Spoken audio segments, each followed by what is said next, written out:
is, alcohol is the cause of like 3/4 of our 911 emergencies. It is like literally something related to alcohol. Very much, I work in Manhattan, so it's worse than Staten Island.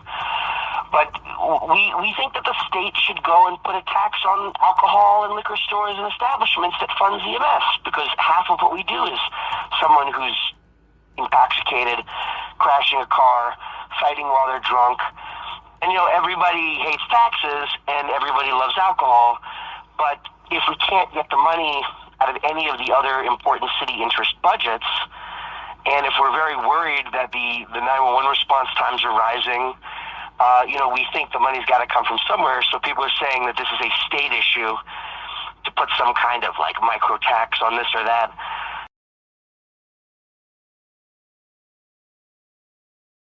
So I actually saw a bunch of your answers that you had sent over to the other questions that I had asked, and I guess the only remaining questions that I really have is, how did they get to this place where the EMS FDNY is getting paid so little? Is this just like inflation happened and they didn't do anything and nobody ever decided to increase their pay? Like, how did it get to a point where you can almost make more money at McDonald's than going out and driving an ambulance and trying to save people's lives?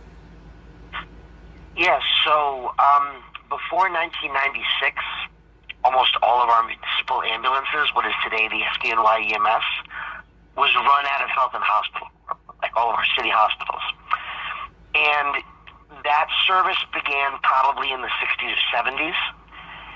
So it's a relatively young service. Organizationally, its unions, its fraternal organizations are all maybe 100 years behind the firefighters and the police in terms of being organized and being a part of the city. Okay.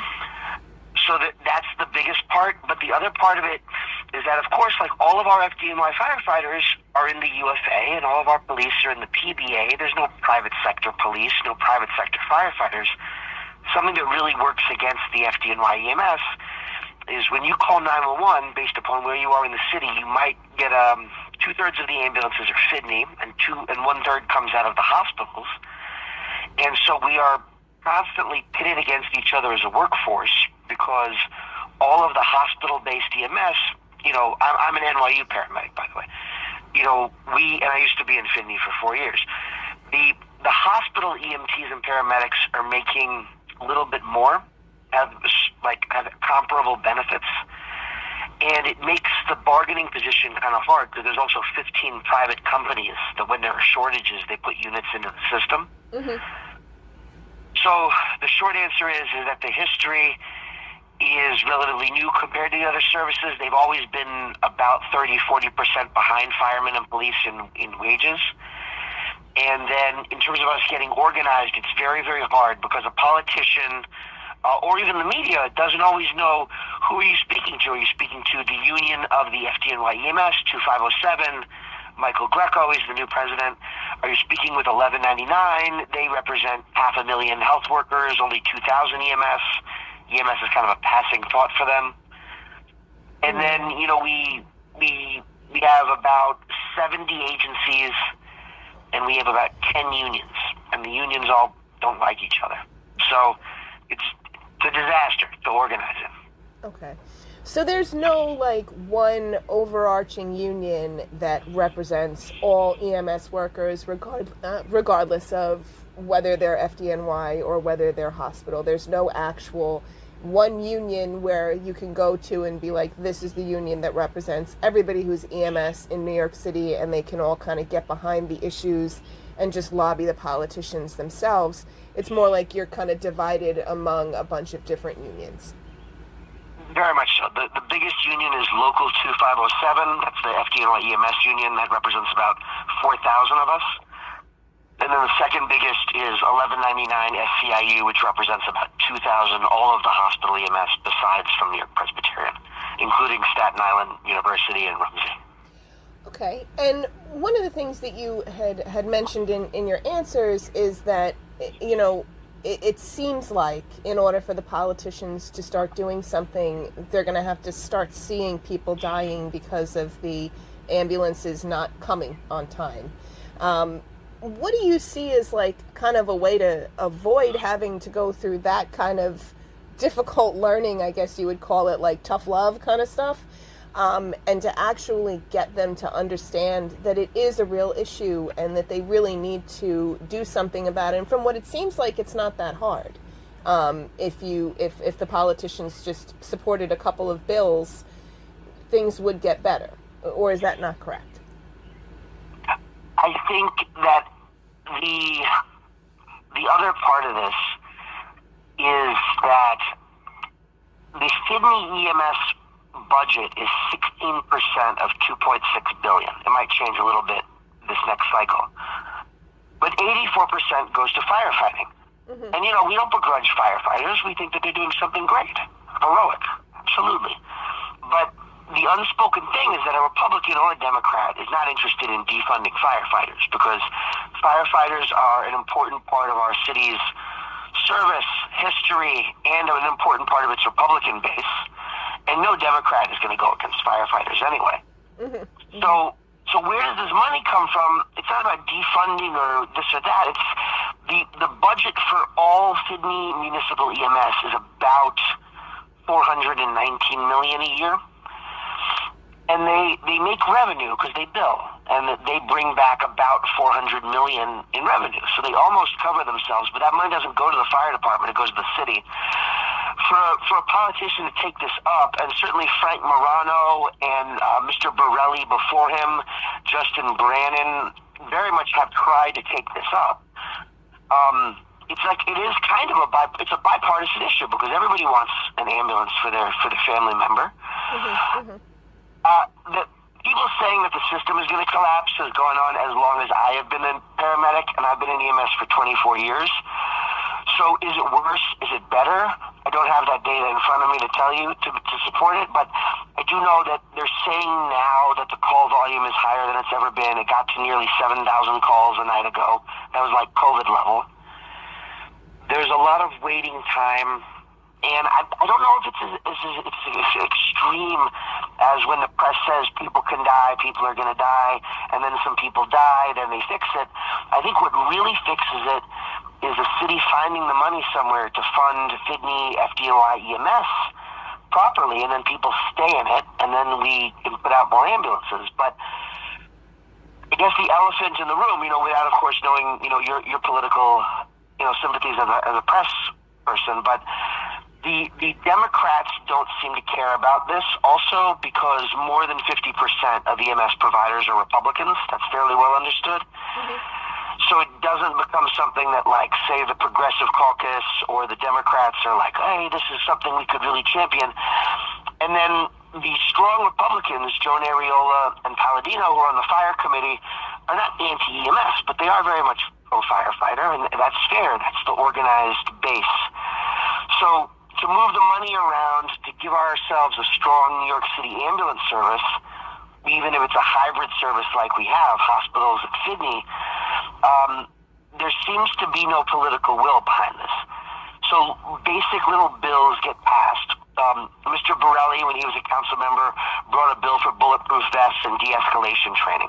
That's 100% positive. It's a tip of the iceberg, but it's positive. And then Justin Brannan brought a bill that has got to be reintroduced. I believe some of them are talking about reintroducing it. But it's the Department of EMS idea does not mean necessarily pulling ambulances from the New York City Fire Department. But it definitely means standardizing all of our ambulance services into one uniform, one chain of command. If NYU or Rumsey wants to run one, they're basically running a fire department ambulance. So they figured this out. And I wish I could say that our group is a mix of all of these different unions, factions, people, because our group is pretty much a 501c3 that does bootstrap, support when people get hurt, sick, have trouble on the job. But we end up doing a lot of labor and lobbying stuff because the unions don't seem to do it. Local 2507 definitely speaks at City Hall. They pay a lobbyist to go to Albany. They just don't have the material numbers to mount a real lobbying campaign. Neither do we. And then 1199, EMS is like 2,000 of 500,000 people, so it's a thing on the table, but it is certainly not the union's priority. Right, right. So, and that kind of makes sense too. You know, we've been learning a lot about lobbying recently, and there's two different examples of David and Goliath, where David won, and then where Goliath won. So, the midwives in New York, they've been trying to get license recognition for about 6 years now, because a bunch of them got arrested for practicing without the legit license, which is not to say they weren't actually midwives. They were certified professional midwives, and they have not been able to get the Senate or the Assembly or the governor on their side. It's rather the governors is the issue in that instance. Whereas a David and Goliath, where the David is winning, is like the liquor stores, where they don't have the lobbying money of the supermarkets, but the governor and the Senate and the Assembly support the liquor stores. So it also kind of matters where, if you have lobbying, if you have people who are lobbying, if you find people who are in politics who support what you're lobbying for, the money isn't as much of a thing. Like, it's not that you have to have lobbying money in order to win, but you do have to have politicians that support what you want. So I'm just curious, you were saying Joanne Ariola and Frank Morano support you guys. Are there other politicians maybe on Staten Island? Because I know a lot of our politicians are Republican too. So do any of them, have any of them expressed support for trying to fix this issue? And also, do you believe that it seems like what you're saying would be a possible solution is to give it a separate budget? Like EMS, and all EMS would get one budget rather than it being part of the fire department's budget. 100%. And so it is probably political science fiction to think that we are going to take EMS out of the fire department, because it's such a vital, important part of the operations of the fire department at this point. Okay. And we in EMSPAC, we do not posit our labor or our lobbying situation as us versus firefighters or us versus other civil services. We are just fairly realistic that of all of the divisive things going on with labor and with politics inside of our workforce, in general, we find that actually Ina Vernikoff in Brooklyn, as a Republican, her staff members have been some of the most supportive of us trying to navigate City Hall. Joan Ariola has never worked against EMS, but Joan and Ms. Palladino are very much like the firefighters are their base and constituency, so they might not even have to even say it. It's just fairly understood that what is going to be good for EMS has to be good for EMS after fire and police are sorted out. I don't think anybody is even on the table saying where extra EMS money can come from. I think some people have suggested that it could be perhaps more than 16% of the FDNY budget, because it is 85% of the 911 call volume. But speaking directly to what you were saying is, on the left side, Sandra Nurse and the Progressive Caucus have tried to push the issue. And on the right, and the Republican side, it has largely been Frank Morano and Ina Vernikoff that have been trying to figure out with us, how can we get a bill? What can we introduce? How does it impact the different sectors? Because this is even made worse, and I'm sorry to make this even more confusing. I know you have very limited, time to cover some of this. But the issue is that we've got 4,000 EMTs and paramedics that are city employees for the fire department, and we would like to get them as close as possible to firefighter wage and benefits. We think doing that helps retain them. In the hospital side, Rumsey, Staten Island University Hospital, NYU, Sinai, Jamaica, we have 2,500 EMS or so that are all hospital employees. And most of these people's wages are closer to police and fire, the paramedics more than the EMTs. But the problem that we're having is that hospitals are getting shut down now and there's no plan. So there are some, I think the reason we got in touch with your news outlet is because Rumsey is going to probably begin wrapping up its 911 ambulance capability is the rumors, like units being shut is what's happening at Northwell. But then we have maybe 6,000 20-year-olds working on these van ambulances that are not 911. And we have about 3,000, 4,000 volunteers, predominantly Hatsala.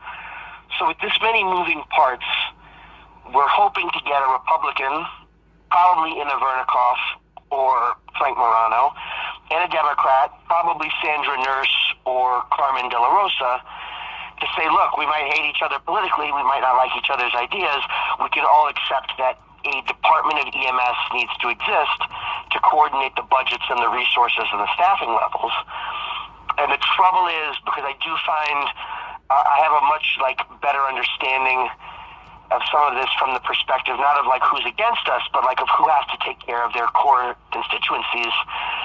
Not in a million years are people going to take money from teachers and Senate and firefighters and police and nurses and hospitals. And so nobody's given us any clear idea where this money comes from. And then we posit something that maybe you'll think is ridiculous, but we're lately beginning to share it with the press and the politicians, is, alcohol cost, is the cause of 3/4 of our 911 emergencies. It is literally something related to alcohol. Very much, I work in Manhattan, so it's worse than Staten Island. But we think that the state should go and put a tax on alcohol and liquor stores and establishments that funds EMS, because half of what we do is someone who's intoxicated, crashing a car, fighting while they're drunk. And, everybody hates taxes and everybody loves alcohol, but if we can't get the money out of any of the other important city interest budgets, and if we're very worried that the 911 response times are rising, we think the money's got to come from somewhere. So people are saying that this is a state issue to put some kind of micro tax on this or that. And I don't know anything about that because I'm just a paramedic at the end of the day. But I do think, in conclusion, I think the biggest thing is that the EMTs that are working at the fire department are going at about 40-something% less than the firefighters, and nobody wants to call out the firefighters because nobody's trying to call out the firefighters. No one's trying to say they shouldn't be making great money to go into burning buildings. But that dissonance, I think, of I wear a fire department uniform, but I don't get paid like one. I don't so they have a way to promote out. So I'm sure you've heard every few years we lose hundreds of EMTs and paramedics into fire. Okay, yeah. And it just destabilizes the thing. Right. So I guess kind of when thinking about politics and how all of politics works, it's about as complicated as it gets. But one of the things that I always end up thinking of is how to get allies for yourselves that are not politicians. So have you guys, do you have actual firefighters or firefighting departments that do support that you guys should get paid, that do believe that it shouldn't come from us, it shouldn't come out of their pay, but that you guys should get paid because you're kind of like the back end to them, you know what I mean? You're their backbone in a certain sense, because you have to come when they have to come, if they go into a burning building and they, take out someone who needs help, then you guys are there to kind of take them. So it kind of seems like in that sense it's a team effort. So I'm just wondering if there's any firefighters or fire departments that, or even police departments that have expressed that they think that you guys should get paid, and they don't want it to come out of their pay, obviously, but they think that this should be fixed, and maybe they're talking about it publicly or anything like that. So our belief is that the past president of Local 2507, Orrin Barzilay, did not have a very good relationship with the PBA or the UFA. Michael Greco, who's newly elected, will probably be working to change that. EMSPAC exists in an unusual space because there's both 2507 and 1199 leaders, but we're not a labor organization. But we have begun talks with the UFA to try to get some kind of statement about that. Okay. They are, of course, waiting on Michael Greco and 2507 because we are just an intermediary. We believe the PBA would be willing to make a statement like that because they don't feel like the money would come out of the police department, so they have no reason. And the police are probably much closer to us than the firefighters, just because firefighters are there when we arrive and they help us on cardiac arrests, but police are with us for much longer. Mm-hmm. So we end up conversing with and talking to the police quite a lot more. That makes sense. Allies that would probably be very relevant into this is NYSNA, the nurses union. But the biggest thing is 100%, you're right on the money. It would be, and this is something that we're negotiating for. People just want to be able to phrase it properly, have it not perceived as, the firefighter union can never make, I think, an endorsement that they should get parity wages for EMS, and I don't think that they will. But I think getting the UFA to say this is an important part of our workforce and we would like them to have a good substantial raise, I think that would be a good step. And I think that the PBA has no problem with any of that, but I'm sorry to use too many words when less would suffice. There's been a major leadership transition in the last month at Local 2507, so a lot of us are waiting to see what the new administration is open towards. Okay, that makes sense. Yeah. My group is about 1,200 EMS, and nobody pays dues. It's just a voluntary association. So my group has a board of directors that has both 1199 and 2507 delegates on it, but both unions are in differing ways uncomfortable with the weird position EMSPAC occupies in the space of labor politics. Okay. Yeah, that makes sense. It's not exactly a union. It's not, it's not exactly a union, but it represents union members and stuff like that. And you were saying that actually hospitals are having difficulty now. Is that just because of the general atmosphere, environment? Yeah. So you were saying that the hospitals are either shutting down or becoming part of New York City Health and Hospitals. Are the hospitals doing poorly now as well? Are they having difficulty keeping their doors open? My understanding, distilled through my very left-wing and democratic union, 1199, of course, is that federal cuts that came with one big beautiful bill have reduced the amount of Medicare and Medicaid money that was available to all the hospitals. And the degree to which a hospital relied on Medicare and Medicaid and now has lost a piece of its funding stream that the state budget didn't fully restore, or they're negotiating to restore. And so some hospitals were a lot more vulnerable than others. And I don't think there was a report released with a lot of New York hospitals on it that said they're vulnerable because of this funding deficit. But the thing that costs a lot that doesn't necessarily make a return on investment, at least not in the way that they need it to, is ambulances. Because I'll give you an example. I work at NYU. My unit sits on 28th and 3rd. I do 10 calls a night. One's unconscious and drunk, one's undocumented, one's drunk, one runs off. I might have 9 patients in 9 hours that are not billable. And then if I get in the 11th hour somebody who has a stroke, a STEMI, health insurance, then my hospital got the possibility of steering it back if that was appropriate to where I was in the city or the criteria of the call. Maybe I need to go to Bellevue, maybe I need to go to Northwell. I have some discretion. It's illegal to steer patients, but the hospitals all put the units into the system because FDNY was never able to cover all the units it needed. This happened maybe in 2001 it began, maybe a little earlier. But the short of it is that if Rumsey is rumored to be in bad finances, the solution would be for it to be bought by the city. That's what's basically going on at Maimonides right now in Brooklyn. Right. And no city hospital, like say Jacoby or Coney Island Hospital, has any other kind of unit besides FDNY EMS there.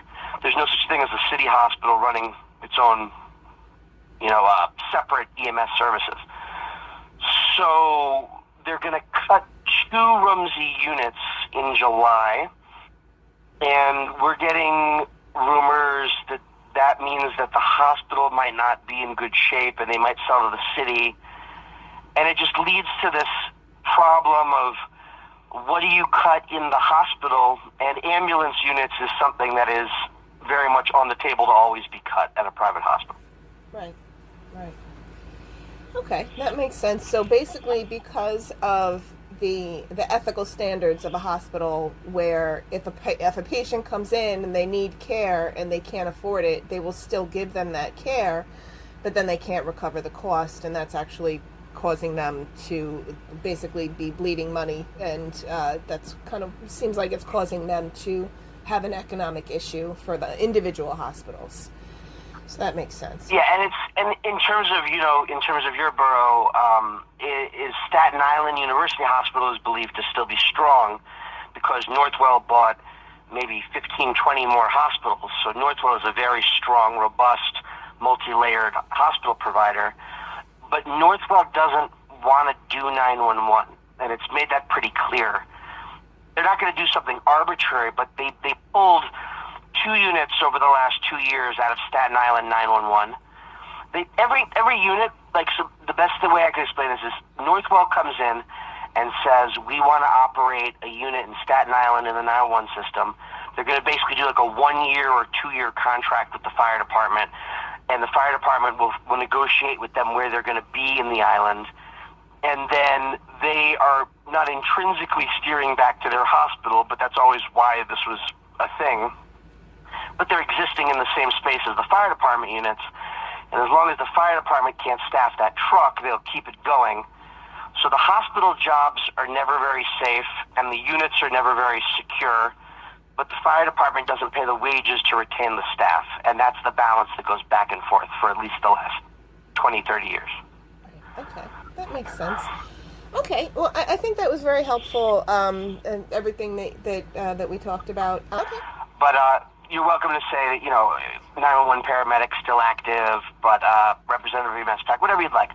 I personally, I'm just grateful for any way that we can expose the EMS issue to any, new listeners or readers or viewers that are not so clear on it. Yeah, and especially since our readers tend to be Republican as well, they tend to support both fire and fire and police, as well as EMS. So, and we have a new mayor. Even though the mayor was not supported by your guys' union, it's kind of like, to me, it's almost like, well, he's elected now. He's everyone's mayor. So it shouldn't matter who supported you before. They should be supporting him now because he is the mayor. But that's the whole politics thing that's just too complicated. But hopefully there can be some change, because I know that before the mayoral election there was something that the mayor could do.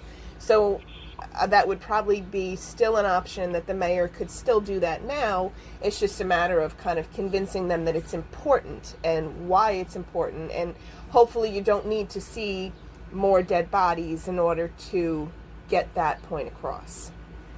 Absolutely. All right, cool. Well, I really appreciate your taking the time to speak with us and kind of clarify a lot of these issues. I think will be very useful. Okay, sounds great. Thank you so much. Have a great day. Thank you so much. Bye. All right, bye.